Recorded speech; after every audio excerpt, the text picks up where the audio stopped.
शिवानी सिंह थारूको एउटा लेख पढ्न गइरहेको छु जसको शीर्षक छ नुमाइस।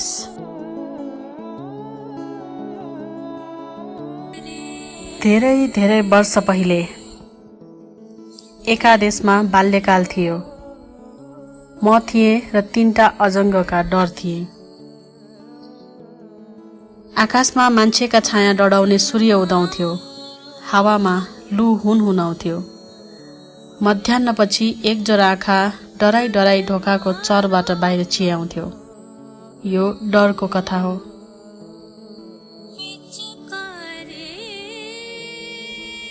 डर देखिन्न थियो, खाली ऐनाको पारो झैं टल टल गर्थ्यो।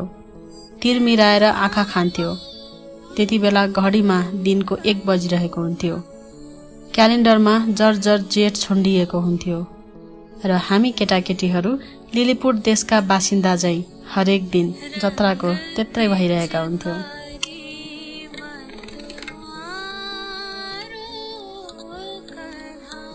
म त्यति बेला नेपालगञ्ज देशको नागरिक थिएँ।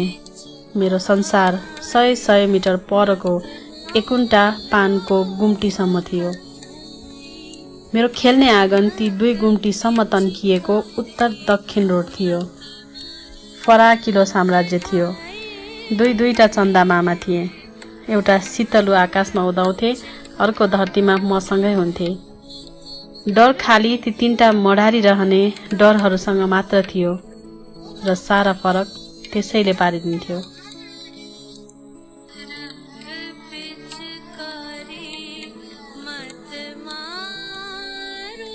भुमरी परेको पानीमा एक थोपा निर चुहाउँदा कस्तरी घोलिन्छ ठ्याक्कै त्यस्तै।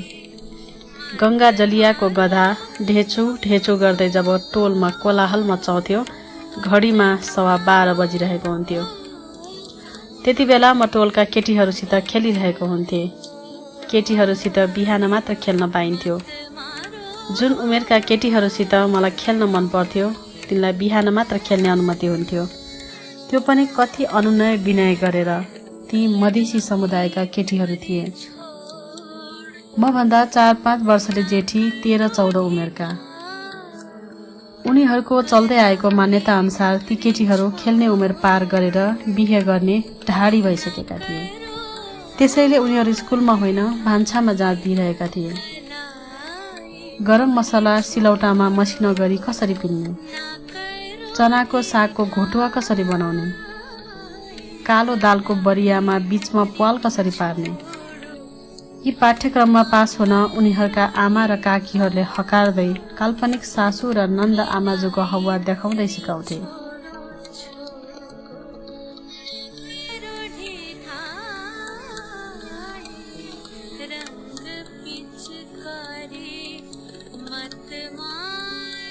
एघार बजेतिर चुलोबाट फुत्केर जब उनीहरू रोडमा देखा पर्थे, म खुर्र लाएर छेउमा पुग्थेँ।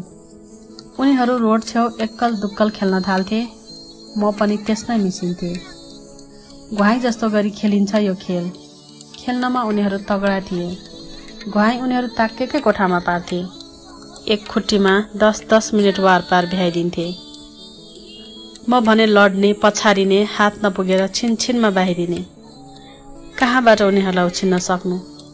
तर एक दिन जितेरै छाड्छु भन्ने थियो र यही चुनौती नै मलाई रोमाञ्चक लाग्थ्यो।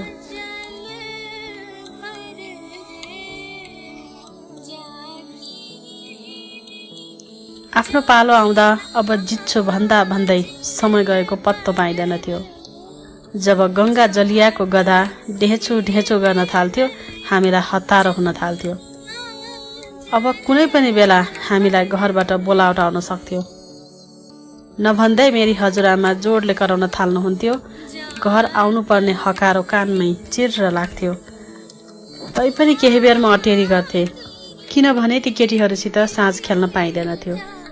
जहिले साँझमा मसला पिन्नु छ, फुल्का बनाउनु छ, चुला पोत्नु छ भन्थे। साँझ उनीहरूका भाइ वा दाइहरूसित खेल्नु पर्थ्यो।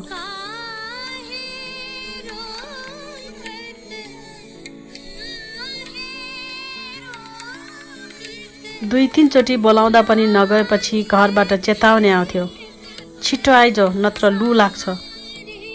लु मेरो ढाड सिधा हुन्थ्यो। बिस्तारै मास्तिर हेर्यो, आकाश धुलौटे सुक्खा देखिन्थ्यो। कहिलेकाहीँ देखिने धुलोको भुमरी दिमागमा फनफनिन थाल्थ्यो। टोलभरि आवारा घुमिरहेको गङ्गा जलियाको गधा कता कताबाट झुपडी फर्किरहेको हुन्थ्यो। अगाडिका 2 खुट्टा सँगै बाँधिएका हुन्थे त्यसका। बुर्कुसी मार्दै ढाई पाएर चाल्दै हतारिरहेको हुन्थ्यो। बस म आफ्नो घुवाई उठाउँथे, घरतिर दगुर्थे। म घर पुग्दा नपुग्दै अरूहरूका घरबाट पनि बोलावट आउँथ्यो। उनीहरू त सुधी बिटिया थिए। एकै बोलाइमा खुरुक्क घरतिर लाग्थे।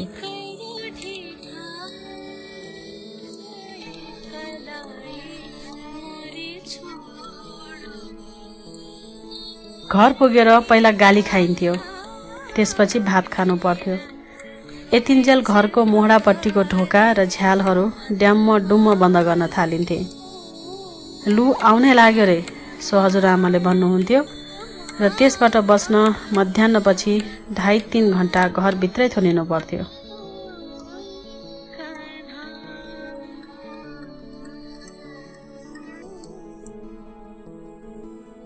हरेक साल लु लागेर कति कति मान्छे मरेको सुन्नु पर्थ्यो।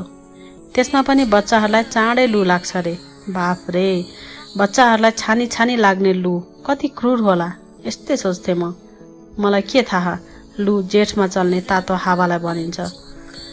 तराईमा जब तापक्रम 40 डिग्री पुग्छ, पश्चिमबाट तातो हावा चल्न थाल्छ। त्यहीसँगै धुलौटे हावाको झोक्का पनि आउन थाल्छ। सुक्खा हावाको झोक्का हेर्दा हेर्दै धुलोको चक्र बन्न थाल्छ र फिनिनिनी घुम्दै माथि माथि आकाशिन थाल्छ।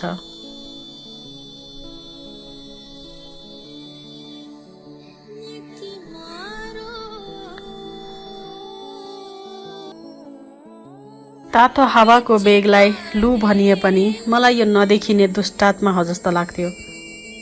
त्यति बेला कुख्यात भएको कलकत्ताको बच्चा चोर्ने गिरोहको सदस्य चाहिँ भान हुन्थ्यो। त्यसबेला कसैले मलाई लु भनेको तातो हावा हो भनेको भए पनि मैले पत्याउने थिइनँ। त्यो हावा मात्र कसरी हुन सक्थ्यो? लुको आकार र आकृति मैले नदेखे पनि महसुस गरेकी थिएँ। आँखाले सुनेकी थिएँ, कानले छामेकी थिएँ। लुको डर मैले जेठभरि बाँच्दै आएकी थिएँ।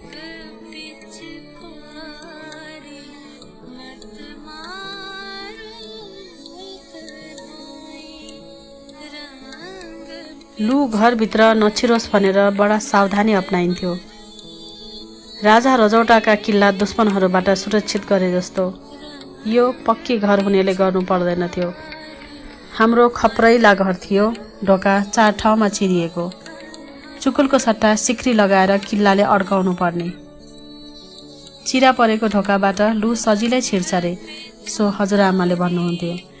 त्यसैले ढोकामा बोरा झुन्ड्याइन्थ्यो, त्यसमाथि तन्ना ओढाइन्थ्यो। तन्नालाई पानीले छ्यापछ्याप पारिरहनु पर्थ्यो। यसरी लु भित्र छिरेर मलाई लाग्न पाउँदैन थियो र भिजेको तन्नाले घर शीतल भइरहन्थ्यो। क्या कायदा!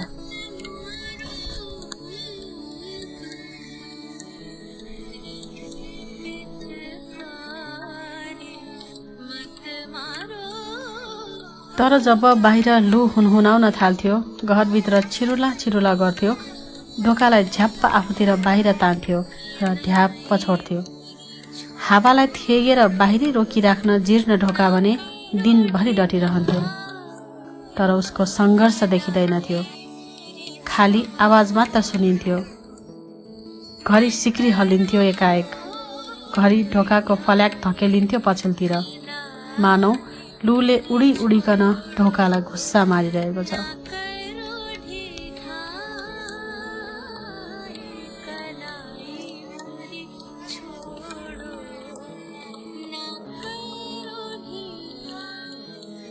बन्द झ्याल र ढोकाको चरबाट गर्दै सिटी बजाइराखेको लुदेखि मलाई डर लाग्न थाल्थ्यो। साथसाथै कौतूहल तुलबुलाउन पनि थाल्थ्यो। आखिर यो लु देखिन्छ कस्तो?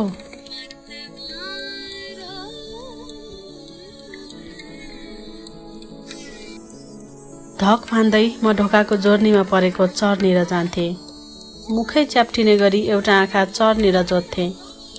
त्यसपछि नजरले भ्याएसम्म आँखा च्याती च्याती बाहिर फेर हेर्थे।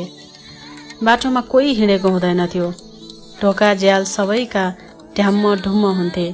टोल पुरा चकमन्न हुन्थ्यो। सुनिन्थ्यो त खाली हावाको हुँ हुँ।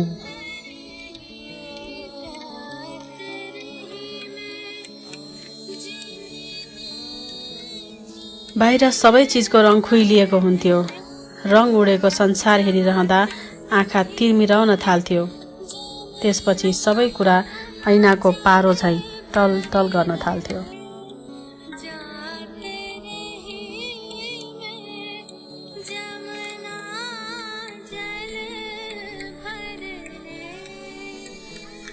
लु कतै नदेखिए पनि यी सबैमा देखिन्थ्यो। यसको आकार र उकार पत्तो नलागे पनि बिहो पाइन्थ्यो। देखिने खतराभन्दा नदेखिने खतरा हाउगुजी हुन्छ। त्यसैले नदेखिने हाउगुजीको पच्चाप सुन्दै 4 बजेलाई कुर्न थाल्थे। किनभने 4 बजेपछि लु फु मन्तर हुन्छ रे, सो हजुरआमाले भन्नुहुन्थ्यो।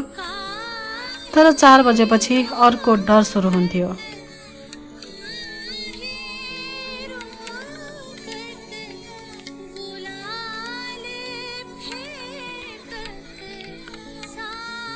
लुको प्रहर सकिएपछि खुइलिएको संसार आफ्नै रङमा फर्किआउँथ्यो।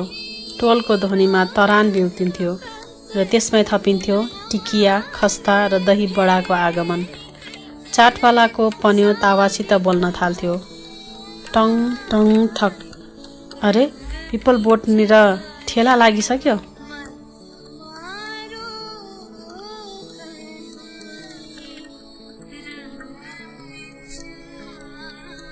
सुक्खा गर्मीमा पानीपुरीको तिर्खा हरहराएर आउँथ्यो। झुम्मिन थाल्थे टोलेहरू चाटको ठेला वरिपरि। हामी भुराभुरीको खेल्ने काम त बल्ल सुरु हुन्थ्यो र यही सँगै सुरु हुन्थ्यो मेरो अर्को चिन्ता। खेल्ने बेलामा टुनटुन नआइदियोस्। टुनटुनसित खेल्नु पर्यो भने डराई डराई खेल्नु पर्थ्यो।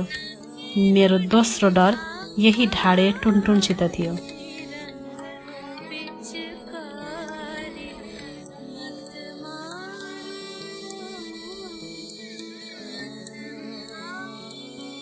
टोलमा मेरो उमेरका दौतरी बनेका केटाहरू मात्र थिए। हाम्रो टोलमा मधेसी समुदायको बाहुल्य भएकाले ती सबै मधेसी थिए। उस्तै आर्थिक अवस्था, कल्साउँदो रङरूप, अवधि बोलीचालीले म पनि गैर मधेसी कहाँ लाग्थे र।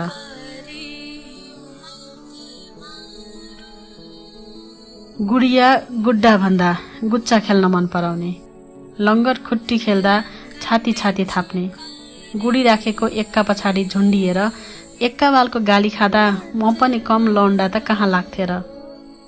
तर टुनटुन खेल्न आएपछि मैले तल खस्नु पर्थ्यो। ऊ हेप्दै भन्थ्यो, हट लौन्डिया।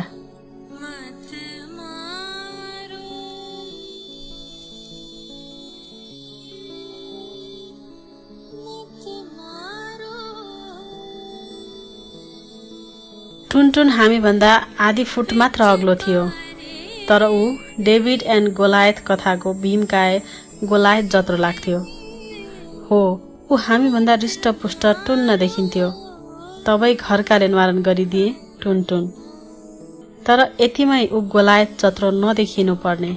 त्यस्तो देख्नु खासमा उसको धिङ्न्याई र ज्याद्रोपनको प्रभाव थियो।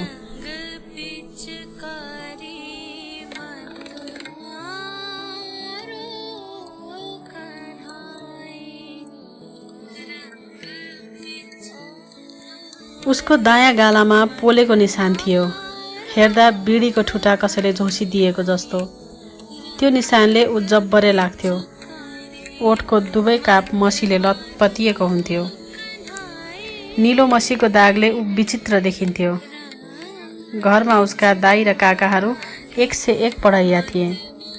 उनीहरूको मसीदानी र पेनसित ऊ खेल्दो हो। आफू पढाइया भएर छाड्ने पेन मुखमा राख्दा त्यसो भएको कुनै गुन्जाइस थिएन। किनभने घरकाहरू पढाको लाल भए पनि ऊ चाहिँ जिरो लाल थियो। तबै त उसका बाबुले रोडमा देख्ने बित्तिकै भन्ने गर्थ्यो, अब्बे उठाए के पटक बे, बाउ न साउ। ऊ कसैलाई टेर्दैन थियो। आदेश होस् वा अनुरोध, जो कसैलाई साँडे जवाफ फर्काउन सक्थ्यो।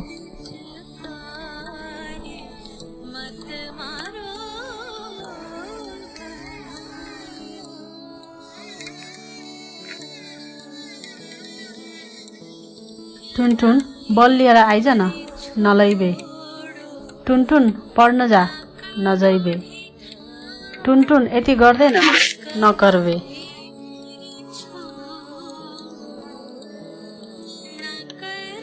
अब यस्तो टुनटुनसित खेल्नु पर्दा हाम्रो मनस्थिति कस्तो हुन्थ्यो होला। खेलको अन्त्यमा झेल्ली र झगडाको नियति स्वीकारेर खेल्नु पर्थ्यो। टुनटुनसित खेल्दिन भन्न पाइन्थ्यो, तर हामी 2-3 जना मात्र बाँकी बस्थ्यौं। खेलबाट बाहिरिएका हरुवा जस्ता ठिङ्ग, किनभने आधी बगाल त उसकै भाइहरू हुन्थे। उनीहरू एउटै बाबुका 6 सन्तान थिए र बाँकीकाहरू काका बाबुका सन्तान हुने गर्थे। यो अर्कै कुरा हो। टुनटुनले झेल्ली गर्दा उसका काका बाबुका सन्तानहरू मसँगै लागेर उसित बाँच्थे।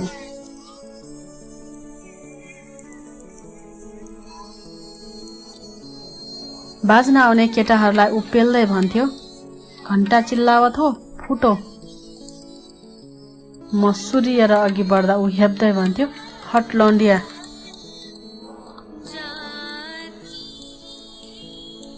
मेरो हिन ग्रन्थीमा चढ्याम्मै लाग्थ्यो।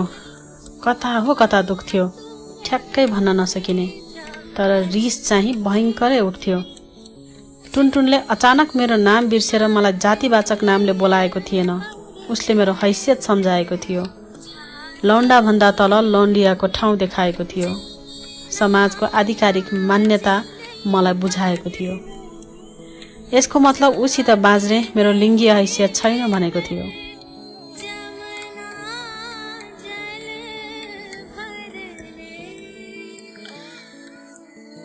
मलाई लौन्डिया भन्छस् भन्दै दोहोरो दिन मन नलागेको होइन, तर भन्थे कसरी? त्यसको जवाफ टुनटुनले मुख मिठाई मिठाई दिने थियो। ताडी धुँदै भित्रै मुरमुरियो, खेल छाडेर घर गयो अनि धुमधुम एक्लै बसिरह्यो। मलाई केटी मान्छे हुनु थिएन, पटक्कै थिएन। मेरो तेस्रो र सबैभन्दा ठुलो डर यही थियो। ठुली हुँदै गएपछि म झन केटी मान्छे बनुला भन्ने डर।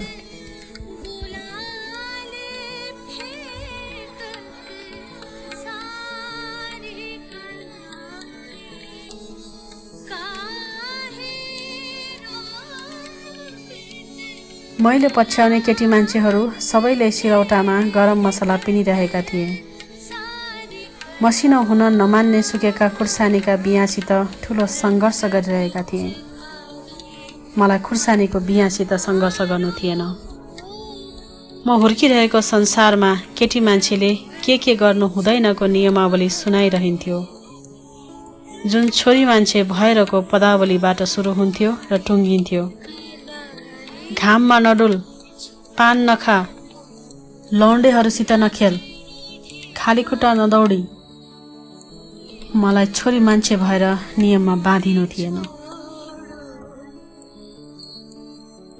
मैले खेल्ने सङ्गातीहरूमाझ केटी मान्छेलाई लौन्डिया भनेर हेपेको स्वाभाविक मानिँदै आएको थियो। मलाई लौन्डिया हुनु थिएन। टुनटुनको लौन्डिया त झनै नै, तर भइसकेपछि नहुन सकिन्छ र? सकिन्छ, मेरो कलिलो दिमागले ठम्म्यायो। मेरो शरीर र आनी बानीले आफूलाई म केटा मान्छे भन्दा फरक पाउँदिनथे। त्यतिन्जेल उनीहरूलाई मैले फरक देख्ने भनेको एउटै कुरामा थियो। उनीहरू उभिएर पिसाब फेर्थे, म चाहिँ बसेर। बस मैले उनीहरूसित बराबरी गर्न एउटै कुरा देखेँ, उभिएर पिसाब फेर्नु। मैले त्यही नै गर्ने भएँ। कस्तो उल्का!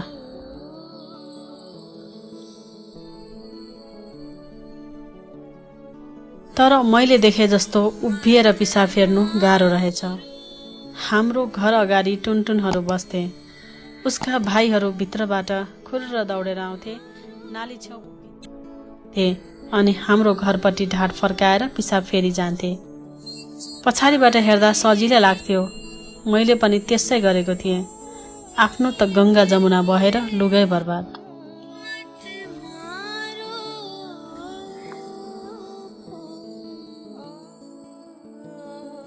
लाग्यो लुगाको कारणले नमिलेको होला। त्यसपछि हाफ प्यान्ट र स्कर्ट लगाएर प्रयास गरे, भएन।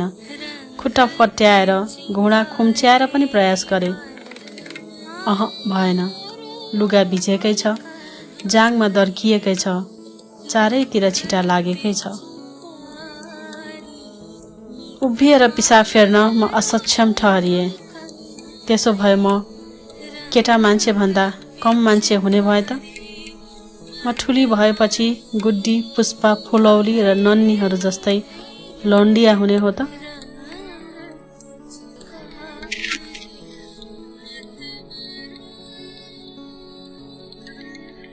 एकादेशको बाल्यकालमा जब आकाशमा मान्छेका छाया डढाउने सूर्य उदाउँथ्यो, हावामा लु हुनहुन आउँथ्यो र म डरहरूसित डराउँदै बसेको थिएँ। त्यति बेला हाम्रो सहरमा नुमाइस आइपुग्यो। नुमाइसको जादुई संसारले अब चाहिँ मेरो कथा फेरिन लागेको थियो। पारीबाट आएर भारतीयहरूले लगाउने मेलालाई नुमाइस भनिन्थ्यो।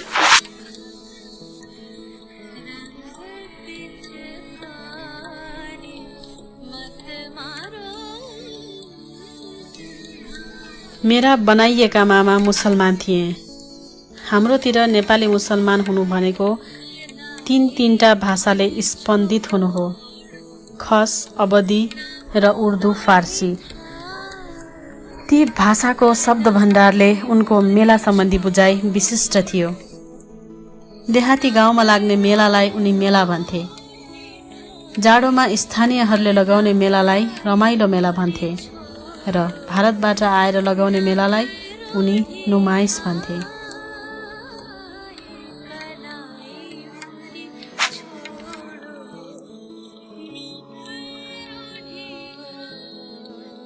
नुमाइस फारसी शब्द हो। यसको शाब्दिक अर्थ प्रदर्शनी हुन्छ। मेलाका पनि मेलालाई उनले नुमाइस भनेका हुन्, किनभने नुमाइसमा सर्कस, जादु, कलाबाजी, कठपुतली नाच आदिको 101 प्रस्तुति हुन्थ्यो। पुरा नेपालगञ्जलाई पुग्ने बत्ती नुमाइसमा झलझलाकार हुन्थ्यो। अजब र गजबको भव्यतम प्रदर्शनीलाई नुमाइस शब्द बडो ठिक जस्थ्यो।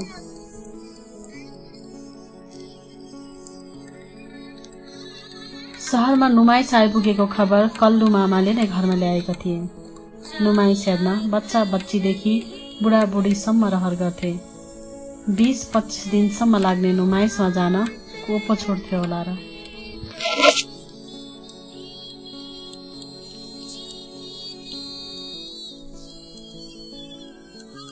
तर यसपालि हजुरआमा नजाने हुनुभयो।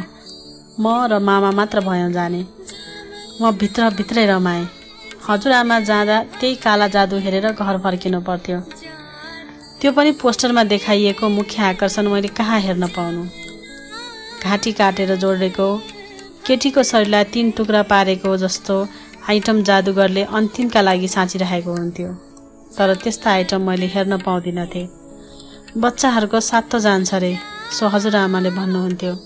त्यसैले त्यो जादु सुरु हुन साथ मेरा आँखा धोतीको सप्कोले छोपिन्थे। The and. हजुरआमा नजाने भएपछि म र मामा जता पनि बरालिन पाउने भयौँ। त्यही सम्झेर म दिउँसैदेखि अँध्यारो कतिखेर होला भन्दै पर्खेर बसेँ। नुमाइस राति नै किन लाग्थ्यो मलाई थाहा छैन, तर राति लागेरै यो बडा रहस्यमय लाग्थ्यो।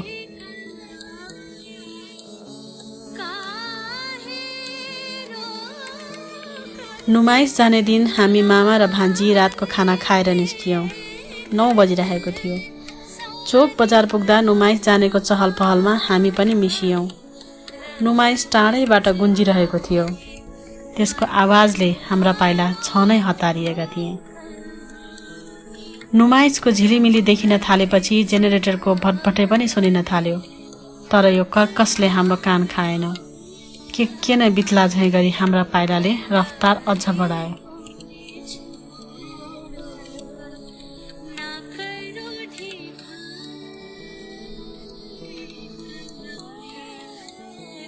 नुमाइसको जादुई यथार्थमा हामी आइपुगेका थियौं। आँखा फारेर जति हेर्दा पनि र जता हेर्दा पनि लाग्थ्यो प्रकाशको दुनियाँमा प्रकट भएका छौं। ट्युबलाइटका पर्खालले लाग्थ्यो पारीको संसार कतै लुप्त भएको छ।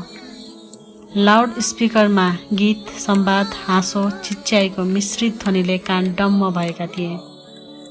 कतै कठपुतली नाचमा काठका प्रेमी प्रेमिका विरह गाइरहेका थिए। जोकरहरू सर्कसको टिकट किन्न आग्रह गरिरहेका थिए।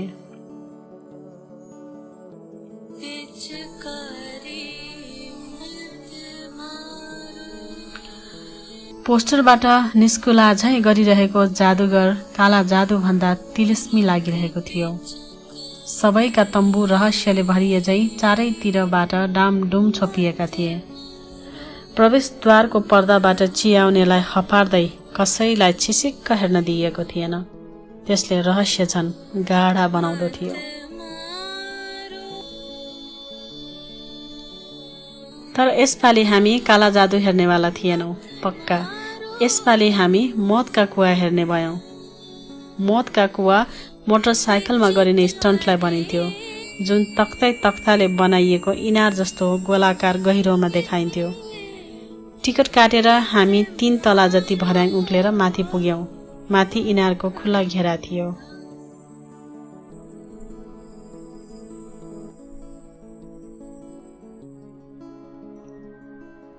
दर्शकहरू रेलिङमा अडेसिएर वरिपरिबाट तल हेरिरहेका थिए। तल इनार जस्तै गहिरो परेको थियो।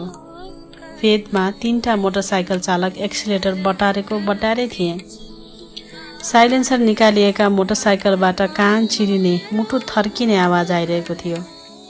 चालकहरूका अनुहार कालो हेलमेटमा कैद थिए। कालो प्यान्ट र ज्याकेट लगाएका चालकहरू हामी आम मान्छे भन्दा विशेष लागिरहेका थिए।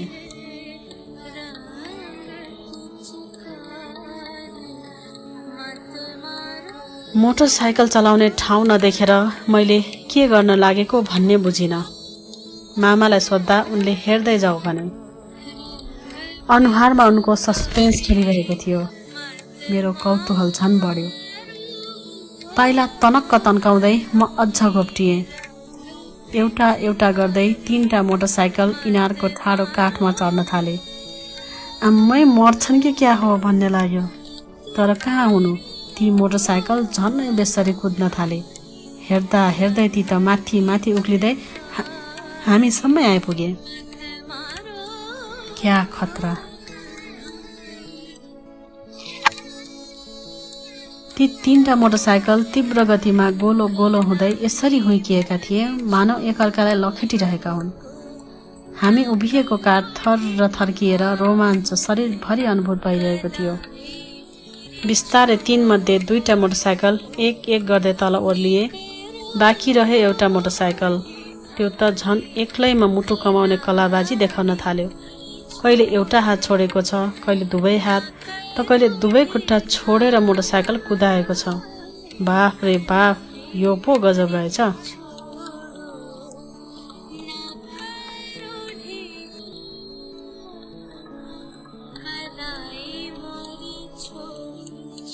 सबैका मुखबाट आफ से आफ विस्मय छुटिरहेको थियो। मेरो त ठुक ठुक बढिरहेको थियो। सबैका आँखालाई ट्वा बनाएर त्यो चालक बिस्तारै फेदतिर अवतरण गर्यो। सबैभन्दा अचम्म त अब हुन लागेको थियो, जसका लागि कमसे कम म चाहिँ तयार थिइनँ।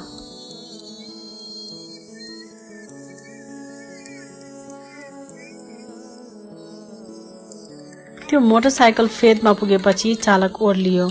बिस्तारै हेलमेट फुकाल्यो। यो के? नपत्याएर मैले गढेर हेरेँ। मामा 3 छक पर्दै कराए, अरे लन्डिया। विजयी भावमा चालकले मास्तिर हेरिन्। दर्शकतिर फर्की फर्की हेलमेट हल्लाइन्। सबैले थपडी बजाए, सिट्टी फुके। कोही कोही ठुलो स्वरमा कराए, जियो जियो। सो सकिएपछि दर्शकहरू तल ओर्लिन थाले। हामी पनि लाग्यौं। ओर्लिरहँदा सबैका मुखमा एउटै कुरा झुन्डिएको थियो, लौंडिया बब्बाल कर दिस।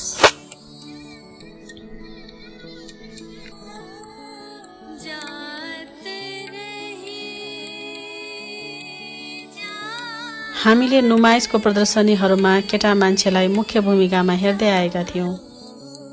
चाहे सर्कसको रिङ मास्टर होस् वा काला जादुको जादुगर, चाहे मौत की छलाङको छलाङकारी होस्, थप्पडी र स्याबासी तिनैले पाउँथे। महिलाहरू त हुन्थे तर थप्पडी दिलाउने माध्यमको रूपमा मात्र, भनौँ भने परेवा, सिंह, हात्ती जस्तै एउटा आइटमको रूपमा। तर यसपालि मौतका कुवाले गजबै गरे।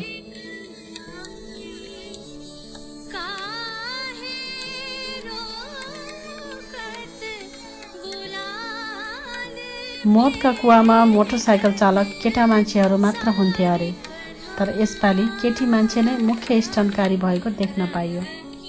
हामी सानो सहरका मान्छेहरू चित खायौं। सबैले यसलाई अपवादको रूपमा लिए। केटी मान्छे पनि यति जामान हुन्छन् भनेर लिएनन्, जस्तो सधैँ मान्दै आएका थिए।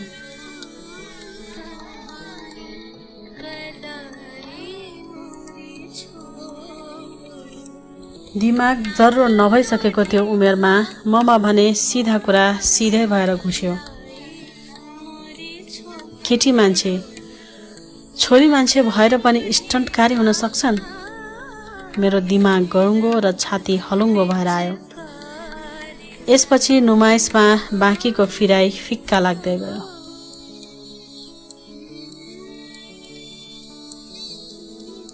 हामीले खेलका स्टल चहार्यौं, खानाका स्टल पनि चाख्यौं। रातको 11:30 बजेतिर हाउसी खुल्यो। मामाले मजा लिई हाउसीको टिकटमा नम्बर मिलाए। अन्तिममा तातो बदम खाँदै हामी नुमाइसबाट फर्कियौं। सुनसान सडकमा हिँडिरहँदा मामाले एकाएक प्रसङ्ग झिके। कस्तो कमालको लन्डिया है! त्यत्रो नुमाइसको रमाइलोमा मामाको ध्यान त्यही एउटाले खिचेको रहेछ। मेरो त कानमा अझ पनि मोटरसाइकलको भटटट रुमलिरहेको थियो। उत्सुकता र कौतूहलमा उल्टै मैले सोधे, त्यसलाई डर लागेन? सुरुमा लाग्यो होला। सुरुमा लाग्यो भने पछि लाग्दैन? हार नमाने भने लाग्दैन। तपाईले गर्न सक्नुहुन्छ? सक्दिन। म गर्न सक्छु। मामा हाँसे, तर मलाई नउडाए भने सकिहाल्छौ नि। कसरी? ठुलो भएपछि सबै लौन्डियाले गर्न सक्छन्? मामा फेरि हाँसे र नलाडिकन भने, तगडा भएपछि सबैले गर्न सक्छन्। कुरोको चुरोले कहाँ टेस पर्यो। यसपछि भने ममा अनौठो व्यवहार देखिन थाल्यो।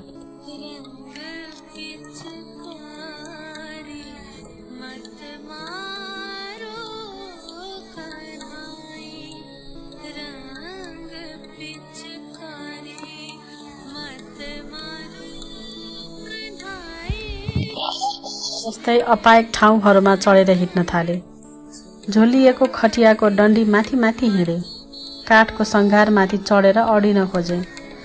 घर पछाडि काठको मिल थियो। मिलसँग क्रिकेट खेल्ने खेतारा थियो। खेताराभरि मिलको रुखका मुढा लडेका हुन्थे। म तेर्सिएका मुढा माथि हिँड्न थाले। हिँड्दै एक मुढाबाट अर्कोमा फदाल्न थाले। अलि लामा मुढाहरूमा कुद्न खोज्थे। कुद्न थाल्दा नराम्ररी पछारिन्थे। मौतका कुवा ममा हाबी भएको थियो। मोटरसाइकल चालक पुरुष भइदिएको भए सायद यो लहर चल्ने थिएन, तर चालक महिला भएकाले म अभिप्रेरित भएको थिएँ। एउटा छविले मलाई मेरा सीमाहरू भत्काउने स्वीकृति दिएको थियो।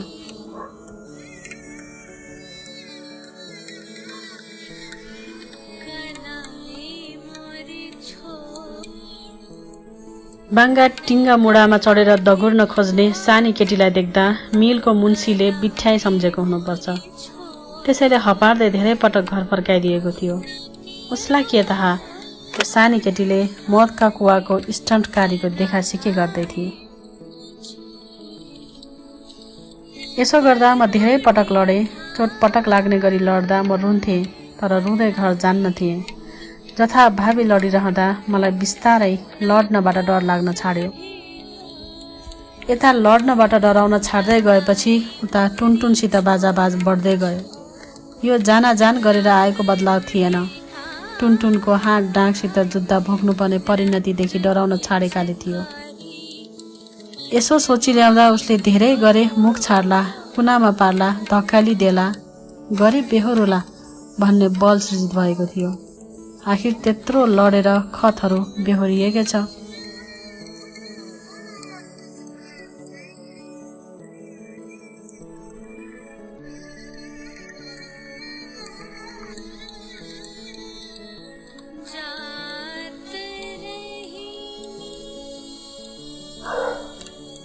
जहिले जहिले टुनटुनसित जम्का पर्थ्यो उसले कुइनाले कोखामा हान्ने गर्थ्यो। खुट्टामा बेसरी कुल्चिदिन्थ्यो। लङ्गर खुट्टीमा आफ्ना दरिला काँधले ठक्कर दिएर लडाइदिन्थ्यो। अरू जस्तो म चाहिँ रुँदै घरमा गुहार्न जाँदैनथे, उल्टै झगडा गर्न सुरिन्थे।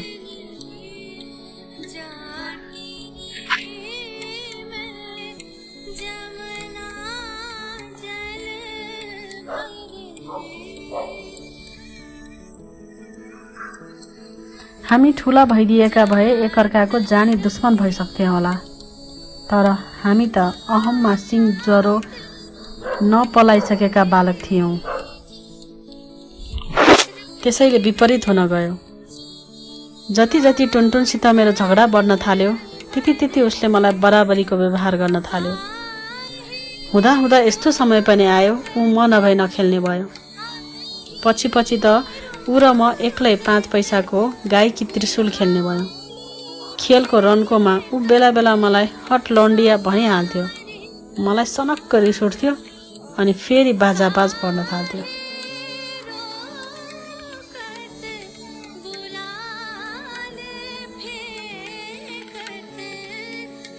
बाजाबाज परे पनि मलाई लन्डिया हुनुको हीन ग्रन्थीले खुम्च्याउन छाडेको थियो। टुनटुनसित डराउन छाडेपछि आफू केटी भएकोमा मलाई गुनासो पनि हुन छाडेको थियो। आफूलाई कमजोर नठान्न थालेपछि आफूले देख्दै आएको जस्तो केटी बनाइएला भन्ने डरले सताउन छाडेको थियो। उल्टै कहिले ठुली बनौला र तगडौला भन्ने हतार हुन थाल्यो। मलाई तिनै स्टन्टकारी जस्तो कमालको लन्डिया बन्नु जो थियो।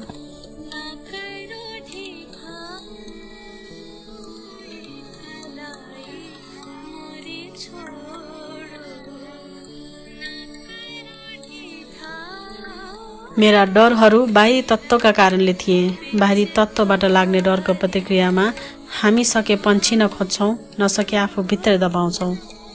तर डरको ओखती हामी सबैको नाभिमा रहँदै आएको छ, जुन ओखती डरलाई सामना गर्दा मात्र सक्रिय हुन्छ र हाम्रो शक्ति बन्छ। त्यति हो, सामना गर्न लगाउने प्रेरक तत्त्व हरेक भोगाइमा भिन्न भिन्न हुन सक्छ। हामीले मानेका आदर्शले हाम्रो निष्ठालाई निर्देशित गरिरहन्छ, तर जिन्दगीका चुनौतीहरू सामना गर्न उदाहरणीय पात्र र प्रेरित गर्ने छविहरूले नै बल दिन्छन्।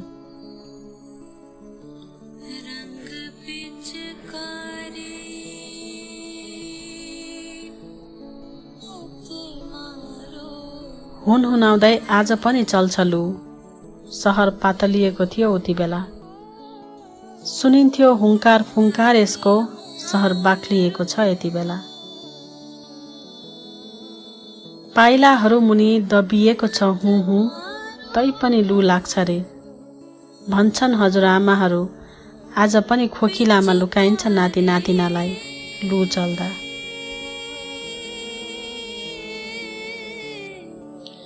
लु चल्दा लुसित डराउनु पर्छ रे भन्छन् हजुरआमाहरू। अलि अलि डर लागे के राम्रो अरे। आफूलाई माया गर्ने मान्छेको चित्त दुखाउँछु कि भनेर, भरोसा कसैको टुटाउँछु कि भनेर, साथ कसैको छुटाउँछु कि भनेर, डर मनमा साँची राखे रे भन्छन् हजुरआमाहरू।